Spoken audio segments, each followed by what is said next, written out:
இப்போ 3 mid cap stocks வந்து break out ஆயிட்டிருக்கு. அந்த பிரேக் அவுட்ஸ் எந்த மாரி இருக்கு? அதே மாரி அந்த கம்பெனிஸ்க்கு பின்னாடி இருக்க ஃபினான்ஷியல்ஸ் எப்படி இருக்கு? நம்ம என்னென்ன முக்கியமான டேட்டா பாயிண்ட்ஸ்லாம் பார்க்கணும் அப்படிங்கிறத இன் டெப்த்தா ஸ்டடி பண்ண போறோம்.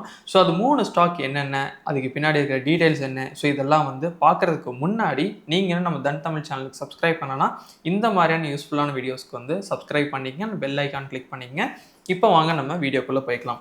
இப்போ ஜெனரலா வந்துட்டு நம்ம ஒரு ஸ்டாக்க வந்து பிரேக் அவுட் ஆகுது அப்படின்னா, அத நம்ம ஐடென்டிஃபை பண்றோம் அப்படின்னாலுமே, ஜஸ்ட்டு நம்ம வந்து ஏதோ அதில வந்து நம்ம இன்வெஸ்ட் பண்றோம் அப்படிங்கிறது இல்லாம, ஆக்சுவலா அந்த கம்பெனி என்ன பண்ணுது அப்படிங்கிறத நம்ம தெரிஞ்சுக்கணும். ஸோ அது ஏன் முக்கியம் அப்படின்னா, இப்போ ஒரு பிரேக் அவுட் சஸ்டைனபிளா இருக்குமா, இருக்காதா அப்படிங்கிறது அந்த கம்பெனியோட ஃபினான்ஷியல பொறுத்துமே. இப்போ ஒரு பிரேக் அவுட் ஆகுது, ஃபினான்ஷியல்ஸும் நல்லா இருக்கு, அந்த கம்பெனியோட பேக் ரெக்கார்ட்ஸ் எல்லாமே நல்லா இருக்கு அப்படிங்கும்போது, அது வந்து ஒரு பாசிட்டிவ் கிரவுத் தான். ஸோ அப்போ வந்து அந்த கம்பெனிக்கு அது வந்து அடிஷனல் பெனிஃபிட்ஸாவும் இருக்கும். ஸோ அதனால தான் எப்போதுமே நம்ம ஒரு சார்ட் அனாலிசிஸ் பண்றோம் அப்படின்னாலுமே, பிரேக் அவுட்ஸ்க்காக நம்ம அந்த கம்பெனி எப்படி இருக்குங்கிறதையும் ஒரு டைம் பார்த்துக்கணும். அதில என்னென்ன பாயிண்ட்ஸ் பார்க்கணும் அப்படிங்கிறத நம்ம இப்போ பார்க்கலாம்.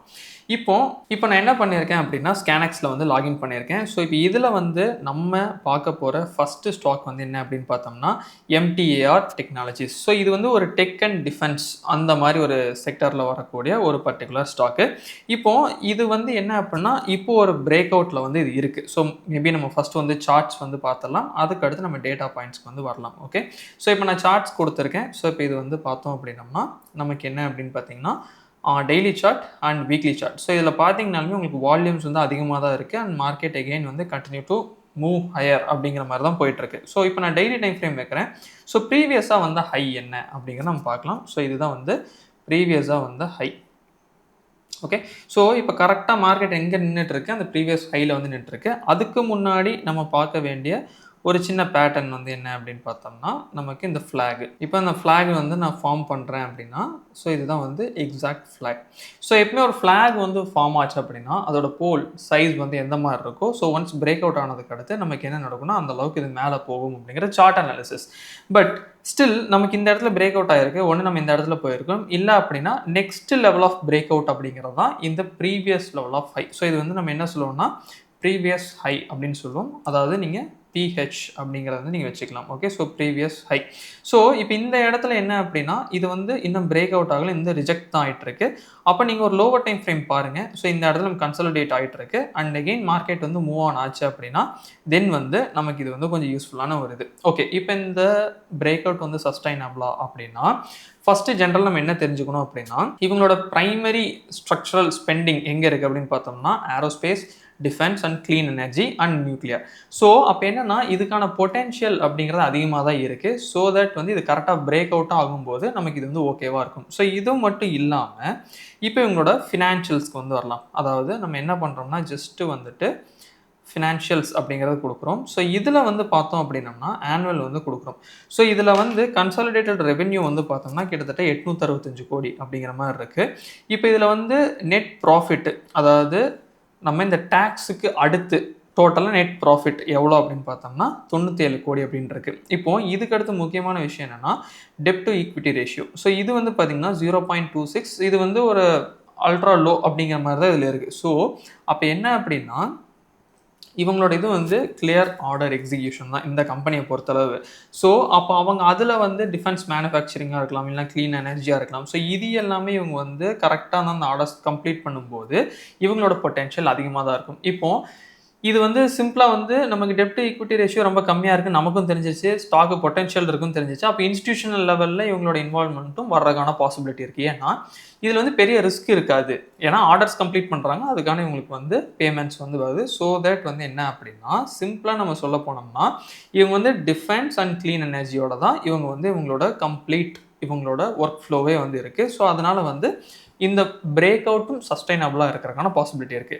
பட் ஸ்டில் நம்ம எப்போதுமே நம்ம என்ன பண்ணணும் அப்படின்னா, நம்மளோட ஸ்டாப் லாஸ்ல கிளியரா இருக்கணும். ஈவன் இஃப் இட்ஸ் ஃபார் நம்ம வந்து 1 மந்த்தோ 2 மந்த்தோ ஹோல்டு பண்றோம் அப்படின்னாலுமே நம்ம கிளியரா இருக்கணும். ஏன்னா, இப்போ சிம்பிளா எடுத்துக்கங்க. மார்க்கெட் இந்த இடத்துல என்ன நடந்திருக்குன்னு பாருங்க. கிளியரா மார்க்கெட் இது கீழ வந்து க்ளோஸ் ஆயிருக்கு. தெரியுதுங்களா? பட் நெக்ஸ்ட் டேவே உங்களுக்கு என்ன ஆயிருக்கு? மார்க்கெட் வந்து கேப் அப் ஆயிருக்கு. இதுக்கு ரீசன் என்ன அப்படின்னா, இது வந்து இந்த ஃபிளாகுக்குள்ள இருக்கு. தென் வந்து ஃபிளாக் வந்து பிரேக் அவுட் ஆயிருக்கு. ஸோ இப்போ இதில நமக்கு 2 ரீசன் இருக்கு. ஒரு இடத்துல என்ன அப்படின்னா, நெறைய பேர் இந்த இடத்துல வந்து ட்ராப் ஆகி மார்க்கெட்டில் வந்து செல் ஆஃப் பண்ணிட்டு போயிருப்பாங்க. இப்போ நெக்ஸ்ட் டேவே இது வந்து 13% அப்படிங்கிற மாதிரி உங்களுக்கு வந்து கம்ப்ளீட் ஆயிருக்கு. ஆஃப்டர் தட் இங்கேயுமே பிரேக் அவுட் ஆயிருக்கு. இந்த இடத்துல சில பேர் உள்ளே போயிருப்பாங்க அண்ட் இங்கே மார்க்கெட் கொஞ்சம் வெயிட் பண்ணுது. ப்ராபப்ளி இந்த பிரேக் அவுட் சஸ்டெயின் ஆகிறதுக்கான பாசிபிலிட்டி இருக்குது. இன்கேஸ் வந்து உங்களோட ஸ்டாப் லாஸ் எந்த அளவுக்குன்னு பார்த்துட்டு அதுக்கேற்ற மாதிரி நீங்கள் ஸ்டாப் லாஸ் கரெக்டாக கீப் பண்ணிட்டு அலர்ட் செட் பண்ணிட்டு அதுக்கப்புறம் நீங்கள் ட்ரேட் பண்ணுறதை பற்றி யோசிக்கலாம். ஃபைன். இப்போ இதுக்கு அடுத்து ரெண்டாவது ஸ்டாக் பிரேக் அவுட் ஸ்டாக் என்ன அப்படின்னு பார்த்தோம்னா சாலட் ஹோட்டல்ஸ். ஸோ இப்போ இது வந்து நம்ம சிம்பிளாக இதை வந்து அண்டர்ஸ்டாண்ட் பண்ணுறதுக்கு முன்னாடி சார்ட் வந்து ஒரு டைம் பார்த்துட்டு வந்துடலாம். ஸோ இது வந்து சார்ட்ஸ் கொடுக்குறேன். ஃபைன். இப்போ இதில் வந்து நம்ம வீக்லி டைம் ஃப்ரேம் வந்து வச்சுக்கலாம். ஸோ இப்போ இது வந்து ஒரு லாங் கன்சாலிடேஷன். ஓகே. ஸோ இப்போ இந்த லாங் கன்சாலிடேஷன்லையுமே இது நமக்கு என்ன ஒரு ஆப்பர்ச்சுனிட்டி கொடுத்துருக்கு அப்படின்னு பார்த்தீங்கன்னா பாட்டமில் தான் இருக்குது. அது இந்த ஜோன் லெவல்ஸ்குள்ளே தான் இருக்குது. ஒரு டைமே மார்க்கெட்டிங் இருந்து பவுன்ஸ் பேக் ஆகுது.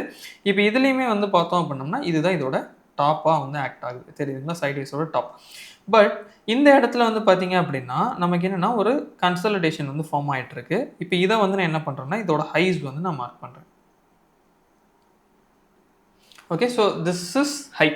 அப்போது இதுக்குள்ளே இவ்வளோ நாள் இது வந்து கன்சாலிடேட் ஆகிட்டு இருக்கு. இப்போ மேபி நம்ம வீக்லி டைம் ஃப்ரேம் வந்து டெய்லி டைம் ஃப்ரேம் மாற்றணும் அப்படின்னோம்னா இதில் வந்து சில டீட்டெயில்ஸ் வந்து இருக்கும். என்னென்னு பாருங்கள். உங்களுக்கு கரெக்டாக மார்க்கெட் இந்த இடத்துல செல்லுக்கு போகிற மாதிரி போயிட்டு அண்ட் எகெயின் மார்க்கெட் வந்து ரிவர்சல் ஆயிடுச்சு. அப்போது இது வந்து இதுக்கு மேலே நமக்கு க்ளோஸ் ஆகுது அப்படின்னா பிரேக் அவுட் ஆகுது அப்படிங்கும்போது நமக்கு இன்னுமே வந்து என்ன நடக்கும் அப்படின்னா இது ப்ராபப்ளி மேலே போகிறக்கான பாசிபிலிட்டி இருக்குது. ஸோ இது வந்து என்ன இதோட முக்கியமாக நம்ம என்ன புரிஞ்சுக்கணும் அப்படின்னா இந்த ஸ்டாக்கை பொறுத்தளவு வந்து பார்த்திங்க அப்படின்னா நம்ம குளோபல் இது வந்து எந்த மாதிரி இருந்தாலுமே இப்போது ஒரு டூரிசம் அப்படின்னு வரும்போது வந்து பார்த்திங்க அப்படின்னா அதில் வர்றது இந்த ஹோட்டல்ஸ் எல்லாமே. ஸோ அப்போ இது வந்து ஒரு ப்ரீமியம் ஹோட்டல்ஸ் அப்படிங்கும்போது என்ன நடக்கும் அப்படின்னு பார்த்திங்கன்னா இதோட க்ரோத் பொட்டென்ஷியல் அப்படிங்கிறது வந்து நமக்கு ஜென்ரலாகவே அதிகமாக தான் இருக்கும். ஸோ இதை இன்னுமே இன்டெப்த்தாக பார்க்குறதுக்கு இப்போ நம்ம இது என்ன பண்ணுறோம் அப்படின்னம்னா ஜஸ்ட் வந்து இவங்களோட ஃபினான்ஷியல்ஸ் வந்து பார்க்கலாம். அப்போ உங்களுக்கு ஈஸியாக புரியும். இப்போ நான் வந்து ஜஸ்ட் ஃபினான்ஷியல்ஸ் கொடுக்குறேன். இதில் வந்து ஆனுவல் வந்து கொடுங்க. கிட்டத்தட்ட இவங்களோட டோட்டல் ரெவென்யூ அப்படின்னு நம்ம எடுத்தோம்னா 2770 கோடி. ஓகே. பட் இதில் வந்து நீங்கள் ப்ராஃபிட்ஸ் வந்து நெட் ப்ராஃபிட்டாக பார்த்தீங்கன்னா எல்லாமே கொடுத்தது போய் எக்ஸ்பென்சஸ்ஸு டேக்ஸு இன்ட்ரெஸ்ட்டு டெப்ரிஷியேஷன் இதெல்லாம் முடிச்சதுக்கப்புறம் நெட் ப்ராஃபிட்டாக வர்றது வந்து பார்த்தீங்கன்னா 772 கோடி. இப்போது இதை வந்து நீங்கள் லாஸ்ட் இயருக்கும் இந்த இயருக்கும் கம்பேர் பண்ணிங்கனாவே உங்களுக்கு வந்து டிஃப்ரென்ஸ் தெரியும். போன வருஷம் வந்து பார்த்தீங்கன்னா 1750 கோடி, இந்த வருஷம் 2770 கோடி. ஆனால் ப்ராஃபிட்ஸுமே வந்து பார்த்தீங்கன்னா உங்களுக்கு நல்லாவே ஜம்ப் ஆயிருக்கு. எப்படின்னு பாருங்கள். 143 கோடியில் இருந்து கிட்டத்தட்ட 772 கோடி வரைக்கும் நமக்கு வந்து ஜம்ப் ஆயிருக்கு. இப்போ இது வந்து பர்சன்டேஜில் பார்த்தோம் அப்படின்னா இன்னுமே உங்களுக்கு ஈஸியாக புரியும். ஸோ இதில் வந்து பார்த்தீங்கன்னா 48% மைனஸ், அதாவது போன இயரோட நம்ம கம்பேர் பண்ணும்போது. ஆனால் 2025 to 2026 நீங்கள் கம்பேர் பண்ண கிட்டத்தட்ட நமக்கு எவ்வளோ வந்திருக்கு 441% அப்படிங்கிற மாதிரி இன்க்ரீஸ் ஆயிருக்கு அப்படிங்கிறத சொல்லியிருக்காங்க. ஸோ இது வந்து நெட் ப்ராஃபிட். இதை வந்து நீங்கள் மைண்டில் வச்சுக்கோங்க. நெக்ஸ்ட் வந்து ரிட்டர்ன் ஆன் ஈக்விட்டி.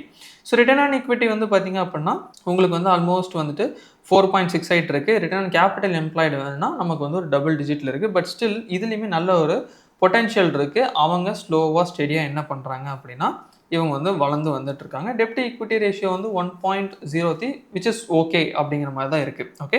ஸோ இப்போ இதில் வந்து முக்கியமாக நம்ம என்ன தெரிஞ்சுக்கணும் அப்படின்னா இவங்க கன்சிஸ்டண்ட்டாக இவங்களோட ரெவென்யூ இன்க்ரீஸ் ஆகுதா?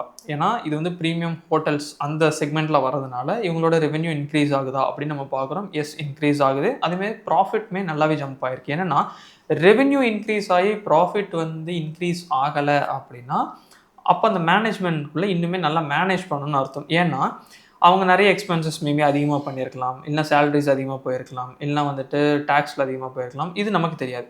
பட் இவங்களோட இதை நம்ம எடுத்து பார்க்கும்போது என்ன அப்படின்னா சிம்பிளாக நமக்கு என்ன தெரிஞ்சிருச்சு, ப்ராஃபிட்ஸில் நெட் ப்ராஃபிட்ஸில் வந்து நல்லாவே க்ரௌத் இருக்குது. அதே மாதிரி ஈவன் நீங்கள் ரெவென்யூ எடுத்திங்கனாலுமே உங்களுக்கு 57.9% அப்படிங்கிற அளவுக்கு என்ன நடந்திருக்கு அப்படின்னா உங்களுக்கு வந்து ஜம்ப் வந்து இருந்திருக்கு லாஸ்ட் இயரோட கம்பேர் பண்ணும்போது. ஸோ இவங்க என்ன அப்படின்னா ஹை குவாலிட்டி லக்ஸரி ஹோட்டல்ஸ் தான் அந்த கன்சம்ஷன் இருக்கிறதுனால ஸோ இன்னுமே வந்து இவங்க மார்ஜினையும் இன்க்ரீஸ் பண்ண முடியும். அதே மாதிரி வந்து இவங்களோட கேஷ் ஃப்ளோவுமே இன்னுமே நல்லா மாற்ற முடியும். ஏன்னா இது வந்து அப்கமிங் இதில் வந்து இன்னுமே வளரக்கூடிய ஒரு முக்கியமான ஒரு விஷயம் தான். ஓகே. ஸோ இதுக்கு அடுத்து மூணாவது முக்கியமான பிரேக் அவுட் ஸ்டாக் என்ன அப்படின்னா கல்பத்ரு ப்ராஜெக்ட்ஸ் இன்டர்நேஷ்னல். ஸோ இது வந்து நீங்கள் இப்போ ரீசன்ட் டைம்ஸில் நீங்கள் நிறைய பேர் கேட்டிருக்கலாம். ஸோ அதை பற்றி நம்ம இன்னுமே வந்து டிஸ்கஸ் பண்ணலாம். இப்போ நான் வந்து சார்ட்ஸ் கொடுக்குறேன். ஃபஸ்ட்டு வந்து அது எந்த மாதிரி பிரேக் அவுட்ஸில் இருக்குது அப்படிங்கிறத நீங்கள் வந்து பாருங்கள். இப்போது மேபி நம்ம இதை வந்துட்டு வீக்லி டைம் ஃப்ரேம் வந்து வச்சுக்கலாம். இப்போ இதில் வந்து பார்த்தீங்கன்னா ஆல்மோஸ்ட் இந்த ஹை வந்து பாருங்கள், நமக்கு செப்டம்பர் 2024 போன ஒரு ஹை வந்து இப்போ மார்க்கெட் ஆல்மோஸ்ட் பக்கத்தில் வந்துட்டுருக்கு. இதுக்கு இடையிலேயே என்ன அப்படின்னா மார்க்கெட் வந்து உங்களுக்கு ட்ரெண்டும் ஃபார்ம் ஆகி தான் மேலே போயிட்டுருக்கு. அப்போ என்னன்னா இன்னும் இது பிரேக் அவுட் ஆகிறதுக்காக தான் வெயிட்டிங்கு. இப்போ டெய்லி டைம் ஃப்ரேமில் வேணால் நமக்கு என்ன நடந்திருக்குன்னா ஒரு ப்ராப்பரான பிரேக் அவுட் வந்து இருக்குது. அந்த இடத்துல வால்யூமே நல்லாவே அதிகமாக இருந்திருக்கு. ஸோ மேபி அப்போது இதுக்கடுத்து நடக்க போகிற பிரேக் அவுட்டும் சஸ்டைன் ஆகிறதுக்கான பாசிபிலிட்டி வந்து இருக்குது. ஓகே, ஸோ இப்போ இதில் வந்து முக்கியமான விஷயம் என்ன அப்படின்னா, நீங்கள் வந்துட்டு சார்ட் வந்து ஒன்ஸ் வந்து நீங்கள் அனலைஸ் பண்ணிவிட்டு இந்த இடத்துல எப்பவுமே அலர்ட்ஸ் வச்சுருங்க. இனிமேல் தான் பிரேக் அவுட் ஆக போகுது அப்படிங்கும்போது நீங்கள் ஜஸ்ட் வந்து அலர்ட்ஸ் வந்து செட் பண்ணிடுங்க. ஏன்னா நம்ம இந்த பிரேக் அவுட் ஸ்டாக்லாம் நிறைய அனலைஸ் பண்ணுவோம், எடுத்து வைப்போம், எல்லாமே பண்ணுவோம். ஆனால் அந்த ஸ்டாக் பிரேக் அவுட் ஆகி போயிட்டுருக்கும். அதுக்கப்புறம் ரொம்ப நாள் கழிச்சு தான் அதை பார்ப்போம். அதுக்கு ரீசன் என்ன, அது ஆனதே நமக்கு தெரியாமல் இருந்திருக்கும். சரி வெயிட் பண்ணலான்னு வெயிட் பண்ணிட்டு இருப்போம். அதுக்கு இடையில அது மார்க்கெட் வந்து பிரேக் அவுட் ஆகி போயிட்டு இருந்திருக்கும். ஸோ அதனால் நீங்கள் எப்பவுமே என்ன பண்ணிக்கிங்க அப்படின்னா, இனிமேல் தான் அது பிரேக் அவுட் ஆக போது, இல்லை என்ட்ரி போடணும் அப்படின்னா கொஞ்சம் ப்ரைஸை மேலே வச்சு இந்த மாதிரி அலர்ட்ஸ் வச்சுருங்க. ஸோ ஒன்ஸ் அலர்ட் வந்து உங்களோட தன் ஆப், தன் வெப், ஸோ எல்லாத்துலேயுமே வரும். ஸோ அதுக்கப்புறம் நீங்கள் இதை வந்து ஈஸியாக என்ன பண்ணிக்கலாம் அப்படின்னா யூட்டிலைஸ் வந்து பண்ணிக்கலாம். ஓகே, இப்போது இது வந்து நமக்கு ஓரளவுக்கு வந்து சார்ட் வந்து இனிமேல் தான் இங்கே பிரேக் அவுட் ஆக போகுது வீக்லி டைம் ஃப்ரேமில் அப்படின்னு தெரிஞ்சிருச்சு. தென் இப்போ இதோட சில டேட்டா பாயிண்ட்ஸ் வந்து நம்ம பார்க்கலாம். ஓகே, இப்போ இவங்களோட ஃபினான்ஷியல்ஸ் வந்து பாருங்கள். ஃபினான்ஷியல்ஸ் அப்படின்னு கொடுத்தீங்கன்னா இந்த இடத்துல நம்ம ஆனுவல் அப்படிங்கிறத மாற்றிக்கலாம். இப்போ இதுலேயுமே பர்சன்டேஜ் நான் இப்போதைக்கு சேஞ்ச் பண்ணிக்கிறேன். ஓகே, ஸோ இப்போ 2025 to 2026 நம்ம எடுத்தோம் அப்படின்னோம்னா கிட்டத்தட்ட வந்து 21% வந்து ஜம்ப்பு. அதாவது 22,000 கோடியில் இருந்து 27,000 கோடி அப்படிங்கிறது வந்து இயர் ஆன் இயர் வந்து க்ரோத் வந்து இருந்திருக்கு. ஆல்மோஸ்ட் 21.3%. இப்போது இங்கே முக்கியமான விஷயமே என்ன அப்படின்னா ப்ராஃபிட்ஸ் தான் நம்ம பார்க்குறோம். அதாவது நெட் ப்ராஃபிட் வந்து பார்க்குறோம். இதில் வந்து பார்த்திங்கன்னா போன வருஷம் 22,000 கோடிக்கு 567 கோடி அப்படிங்கிறது வந்து நெட் ப்ராஃபிட்டாக இருந்திருக்கு. ஆனால் இந்த வாட்டி பார்த்திங்க அப்படின்னா 953 கோடி. ஸோ அப்போ ப்ராஃபிட்ஸில் மட்டுமே கிட்டத்தட்ட 68% நமக்கு என்ன ஆயிருக்கு, ஜம்ப் ஆயிருக்கு. இப்போ இதுக்கடுத்து நம்ம பார்க்க வேண்டியது என்ன அப்படின்னா return on capital employed almost வந்து டபுள் டிஜிட்டில் தான் இருக்குது. டெப்ட் ஈக்விட்டி ரேஷியோ இதில் வந்து இது முக்கியமான ஒரு விஷயம். என்னென்னா இந்த டெப்ட் ஈக்விட்டி வந்து பார்த்திங்க அப்படின்னா நமக்கு அதிகமாக இருக்கக்கூடாது. ஓரளவுக்கு இப்போ 0.71 அப்படிங்கிறது வந்து நமக்கு ஒரு மேனேஜபிள் தான். இப்போ இதுக்கடுத்து வந்து ஆப்ரேட்டிங் கேஷ் ஃப்ளோவுமே நீங்கள் பார்த்தீங்கன்னாலுமே ஓரளவுக்கு நமக்கு ஓகேவாக தான் இருக்குது. அதே மாதிரி வந்துட்டு தென் ரிட்டர்ன் ஆன் ஈக்விட்டி அதாவது 8.77 இது மேபி நமக்கு சிங்கிள் டிஜிட்டில் இருக்கலாம். பட் ஸ்டில் நமக்கு என்ன அப்படின்னா இதோட பொட்டென்ஷியல் அப்படிங்கிறது வந்து நல்லா இருக்குது அப்படிங்கிற மாதிரி இருக்குது. தென் வந்து பிரேக் அவுட்ஸ்க்காக நம்ம என்ன பண்ணுறோம்னா வெயிட் பண்ணிகிட்டு இருக்கோம் அப்படிங்கிற நீங்கள் புரிஞ்சுக்கங்க. ஸோ இப்போ இதில் வந்து என்ன ஒரு முக்கியமான விஷயம் அப்படின்னு பார்த்தோம்னா நம்ம இந்த 3 ஸ்டாக்குமே வந்து ஒரு மிட் கேப் ஸ்டாக்ஸ் தான், கரெக்டுங்களா? ஸோ இந்த 3மே வந்து ஒரு சிலது பிரேக் அவுட்ஸ் ஆகிட்டுருக்கு, ஒரு சிலது வந்து கரெக்டாக ரெசிஸ்டன்ஸில் நிற்குது, ஒரு சிலது வந்து பார்த்தோம்னா பிரேக் அவுட் இனிமேல் தான் ஆக போகுது. ஸோ இப்போ இந்த 3மே வந்து நீங்கள் செல்ஃபாக கம்ப்ளீட்டாக அனலைஸ் பண்ணுங்கள். இதுக்கு பின்னாடி இருக்க ஃபினான்ஷியல்ஸ் என்ன அப்படிங்கிறது இன்னுமே இன்டெப்த்தாக வந்து பாருங்கள். ஸ்கேனக்ஸில் லாகின் பண்ணி உங்களுக்கு அதில் ஏதாவது டவுட்ஸ் வருது அப்படின்னா அதை வந்து டெஃபினட்டாக வந்து கமெண்ட்ஸில் சொல்லுங்கள். ஸோ இப்போதைக்கு நம்ம பார்த்துருக்கிறது இந்த 3 ஸ்டாக்ஸ் தான். இந்த 3 ஸ்டாக்ஸோட ஃபினான்ஷியல்ஸ் பார்த்துருக்கோம். தென் பிரேக் அவுட்டோட ஸ்ட்ரக்சரும் நம்ம என்ன பண்ணியிருக்கோம்னா டிஸ்கஸ் பண்ணியிருக்கோம். வீக்லி அண்ட் வந்து டெய்லி இதில் வந்து முக்கியமாக பார்த்துருக்கோம். ஒரு சிலது நமக்கு இப்போ ஹோட்டல்ஸ் எடுத்தோம் அப்படின்னம்னா நமக்கு வந்து பாட்டமில் இருக்குது. இப்போ இதே இது வந்து நம்ம கல்பத்ரு வந்து எடுக்கிறோம் அப்படின்னம்னா அது இனிமேல் தான் பிரேக் அவுட் ஜோனுக்கே போக போகுது, இனிமேல் தான் பிரேக் அவுட்டே ஆக போகுது. இப்போ இதே இது வந்துட்டு நம்ம அடுத்த ஒரு ஸ்டாக் வந்து எடுக்கிறோம் அப்படின்னம்னா எம்டிஆர் எடுத்தோம்னா இது வந்து பிரேக் அவுட்டுக்காக கரெக்டாக அந்த ரெசிஸ்டன்ஸில் இருக்குது. ஸோ அப்போ என்ன அப்படின்னா இந்த 3 ஸ்டாக்கும் ரொம்ப முக்கியமாக இப்போதைக்கு நம்ம பார்த்துட்ருக்கோம். ஸோ பட் இதில் உங்களுக்கு நான் முன்னாடியே சொன்னதா ஏதாவது டவுட்ஸ் இருக்குது அப்படின்னா அது வந்து கமெண்ட்ஸில் சொல்லுங்கள். அதேமாதிரி உங்கள் ஃப்ரெண்ட்ஸுக்கு இதை ஷேர் பண்ணி விடுங்க. மேபி அது உங்களுக்கு ரொம்ப யூஸ்ஃபுல்லாக இருக்கலாம். அதே மாதிரி இந்த வீடியோக்கு ஒரு முக்கியமாக லைக் பண்ணிடுங்க. அடுத்த ஒரு நல்ல வீடியோவில் நான் உங்களை மீட் பண்ணுறேன். Happy trading. Thank you. Investments in the securities market are subject to market risk. Read all the related documents carefully before investing.